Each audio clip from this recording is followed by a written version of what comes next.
5, 6, 7, 8, 9, 10, 11, 12, 13, 14, 15, 16, 17, 18, 19, 20, 21, 22. Hello, welcome back to my channel. আশা করি তোমরা সবাই খুব ভালো আছো। আমিও ভালোই আছি। আজকে সকাল থেকে ব্লগ শুরু করিনি, আজকে একটু ব্যস্ততার মধ্যে দিয়ে গেছি। তাই জন্যে সকাল থেকে জোগাটোগা করে নিয়ে তারপরে স্নান টান করে সমস্ত বাড়ির কাজকর্ম সেরে এখন এলাম রান্নাঘরে একটু রান্না করতে। রান্না মোটামুটি হয়ে গেছে, ডাটা পোস্ত হয়ে গেছে, ডাল হয়ে গেছে। আমি একটু ডিমটা করব, শুধু ভাতও বসানো হয়ে গেছে। এই যে এটা হচ্ছে ডাটা পোস্ত। এই ডাটাটা পোস্ত আমার ভীষণ ফেভারিট। এটা আমার হাজব্যান্ডের সব থেকে প্রিয় ডাল, লাউ আর উচ্ছে দিয়ে মুগ ডাল। এদিকে ডিমটা সিদ্ধ বসিয়ে দিয়েছি। চলো, পালং শাক কাটবো, তাই জন্য একটা ঝুড়ি নিয়ে যাচ্ছি। ওকে, এই যে ঝুড়ি।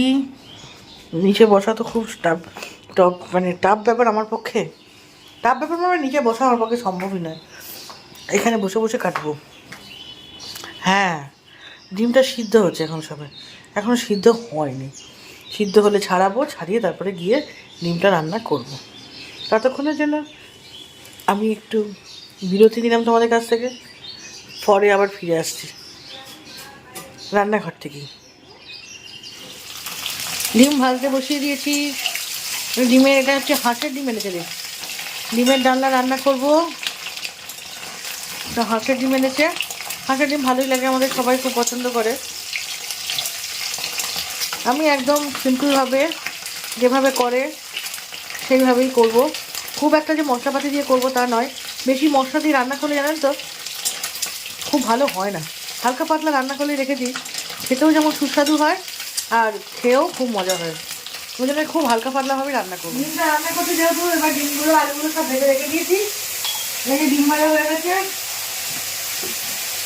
ডিম ভাজা হয়ে গেছে, আলু ভাজাও হয়ে গেছে, এই যে আলু ভাজা হয়ে গেছে, সব কমপ্লিট। এবার পেঁয়াজটা দিয়ে দিলাম। পেঁয়াজটা দেওয়ার পরে পেঁয়াজটাকে একটুখানি নাড়াবো, নাড়িয়ে একটুখানি টমেটোটা দেবো। নুন দেবো আগে, নুনটা দিলে একটু পেঁয়াজটা গরম হয়ে যায়, সবারই জানা, তাও বললাম। রান্না কেমন হয়েছে? ডালটা ভালো হয়েছে? ডাল, ডাটা পোস্ত, ডাটা পোস্ত সব করে আমার মন পছন্দ। আচ্ছা, ডিমের ডালনা, লাস্টে আবার হাঁসের ডিমের ডাল। হ্যাঁ, দারুণ। তোমার ঠান্ডা লাগে? হ্যাঁ, আমার তো কখন হয়ে গেছে, সকালবেলা। এই তো খাবো, একসঙ্গে তিনজনা বসে পড়বো। কাল বাড়িতে সরস্বতী পুজো, তাই একটুখানি বাজারে বেরোচ্ছি। মেয়ে আমি সবাই মিলে যাচ্ছি। দেখি একটুখানি বাজার টাজার করে আসি। বাজার টাজার করে এসে তারপরে আবার তোমাদের সঙ্গে কথা বলবো। বেরিয়ে যাচ্ছি, চলো রেডি হয়ে গেছি একদম, খাওয়া দাওয়া কমপ্লিট। দাদা খেতে এসেছিলো, দেখালাম, আমরাও খেতে বসে গেছিলাম দাদার সাথে সাথে। দাদা খেয়ে উঠে দোকানে চলে গেছে, আমরাও এখন বেরিয়ে যাচ্ছি। তাহলে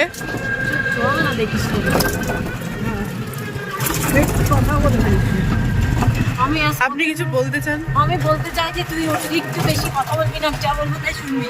আপনি আমার ব্লাউজ করে নিন, তাই আপনার কথা বলাই উচিত না।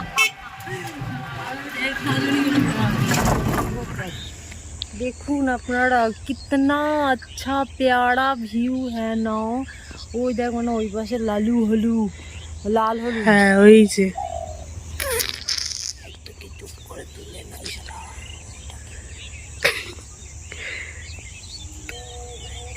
এটা চাপ দেবো। কি করবা?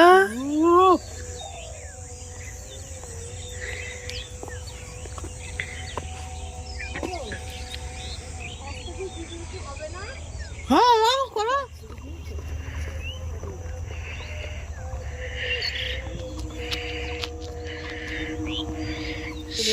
সেখানে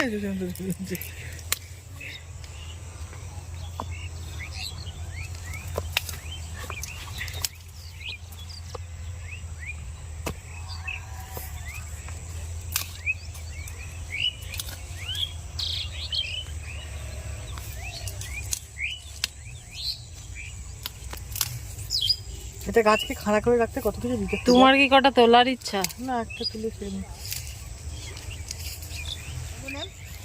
এই দেখেন 20 টাকা পুজো গিয়েছে। হ্যাঁ ঠিক আছে, নিন তাও।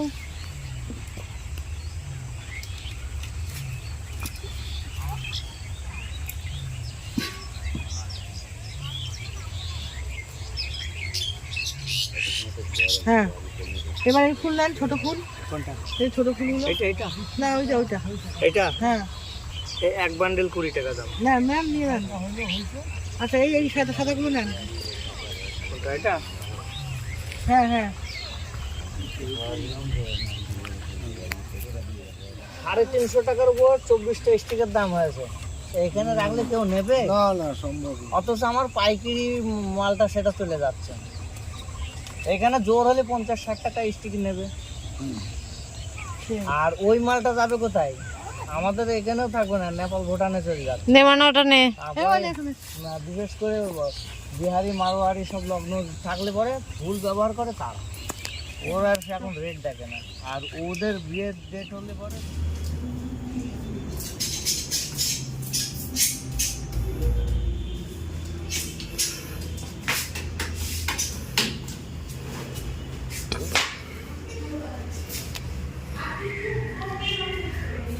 দেখ, ওই কোন একটা লাগা, এখানে একটা লাগাবো। ওখানে এই তো এত। কোথায় লাগাবো? ওখানে ঝুলছে তো, ওই দেখ। আর এখান থেকে একটা নতুন লাগাবো। হ্যাঁ, ওই জায়গাগুলোতে সেলোটেপ লাগিয়ে দে। সেটা বলছি, ওখানটা সেলোটেপ লাগানো হবে। দেখ,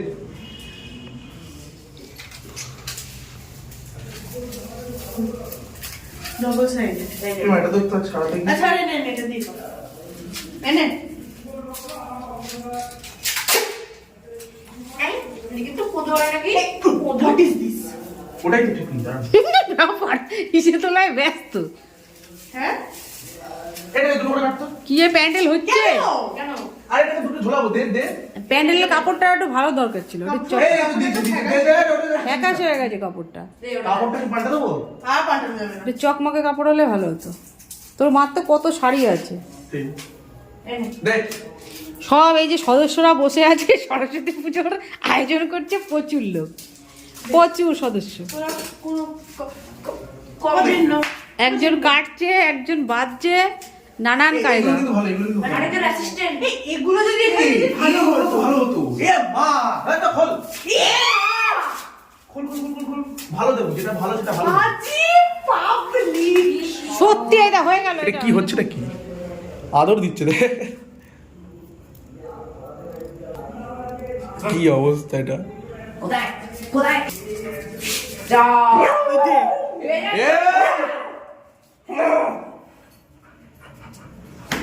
দিল্লি চলো। এই যাও। দিল্লি চলে গেছে, দিল্লি চলে গেছে, চল চল চল চল চল।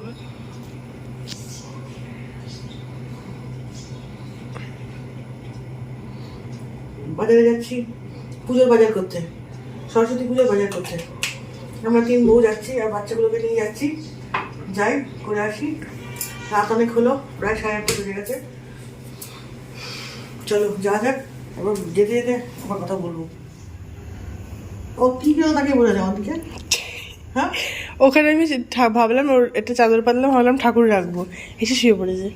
ওকে পুজো করবো কালকে। হ্যাঁ, ও সরস্বতী ঠাকুর উনি শুয়ে পড়েছিল ওখানে। তুই মানে সত্যি ও ভেবেছে ওকে এখানে বিশাল বিশাল সুন্দর করে হ্যাঁ করে দিয়েছিস। হায় রে হায়। হেই শো, শুয়ে পড়। ওই দেখ ঘরে তোরটা পাতা আছে, যা। আরে উনি তো সরস্বতী ঠাকুরের ওখানে শুয়েছিলেন চেয়ারের উপরে। এই ওটা যে পেতে দিয়েছিলাম, ও এসে শুয়ে পড়েছে। শুতে দেওয়া যাবে না ওদেরকে। ভালো করে দেবে। হ্যাঁ, এটা কি হচ্ছে?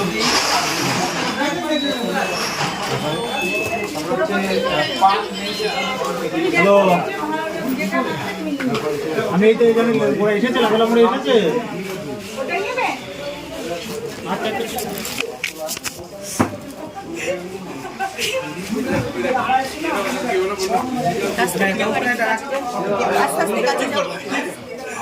তুই না দিয়ে এখন কি করবো ও ঠাকুর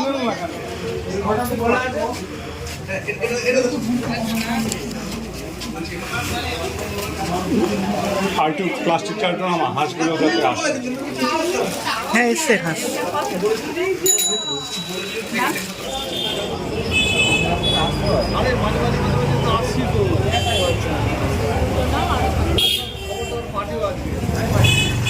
ওই দিয়ে যোগ করে নিচু করে নেয়, তাহলে এখানে এনে এনে দিতে পারবি না, লাগাতে পারবি না। দেখি কর, আমি এখন চলছে ঘর সাজানোর কাজ। ঠাকুরটা এখানে থাকবে, ওই জন্য এখানে একটু সাজিয়ে গুছিয়ে নিক।